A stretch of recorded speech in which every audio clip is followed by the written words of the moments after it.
Je fais des descentes à plus de parfois 100 km/h. Donc moi ce que je fais, c'est que je débranche mon cerveau, je donne une totale confiance dans mon pilote et je me concentre uniquement sur la photo que je dois faire. Donc je suis Étienne Garnier, je suis photographe pour l'équipe sur le Tour de France. Je partage le Tour de France avec mon collègue Bernard Papon. Et là c'est ma moto. Voilà, je passe 3 semaines sur cette moto qui nous permet de couvrir les attaques, les échappées, mais aussi les chutes. C'est quelque chose, les faits de course en fait, de manière générale, c'est très important. Et aussi, quand on est en montagne, on arrive à voir les paysages, voilà, les attaques du maillot jaune. En général, sur les étapes de plaine, les photos elles sont souvent en roulant, où on s'arrête à des endroits quand il y a des bons spectateurs. Voilà. Quand on peut faire ce qu'on appelle une carte postale. Et en montagne, on s'arrête encore plus souvent dans des virages. Et c'est là qu'il y a un amas de public assez important. Ça fait toujours des bonnes photos, c'est les photos qui restent en fait, les photos avec le public, avec le maillot jaune. En montagne, c'est un vrai défi parce que de manière générale, le Tour de France se joue toujours dans ces endroits-là.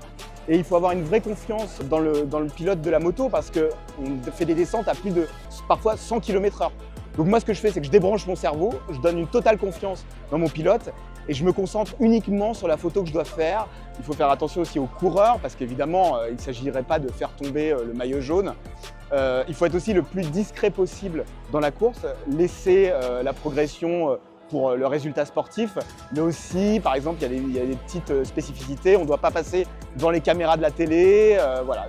En fait, l'idée, on doit nous photographier la course, mais on ne doit pas du tout nous voir. Couvrir le Tour de France, c'est vraiment beaucoup plus dur que dans un stade, parce que en fait, déjà, ça dure 3 semaines. C'est l'été, donc il fait très chaud, ça compte sur l'organisme.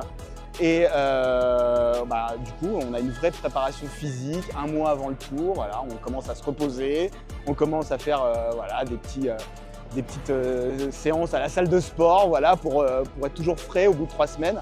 Le pilote est là, moi je me positionne ici et en fait je me tourne comme ça ou comme ça avec mes appareils en fonction évidemment de la route, de la position du peloton. Et voilà, en fait, on ne peut pas travailler en étant retourné totalement. Donc je suis obligé de jongler comme ça en me retournant parce que le peloton est là, les coureurs sont toujours derrière moi. J'ai un objectif 24-70 mm. En fait, c'est plus un grand angle pour voir quelque chose de plus large, pour avoir une scène générale, notamment en montagne. Et après, j'ai un autre objectif qui nous permet de voir un peu plus loin, de faire notamment beaucoup de gros plans ou de pelotons un peu qui naviguent dans les paysages. C'est le meilleur terrain de jeu pour un photographe.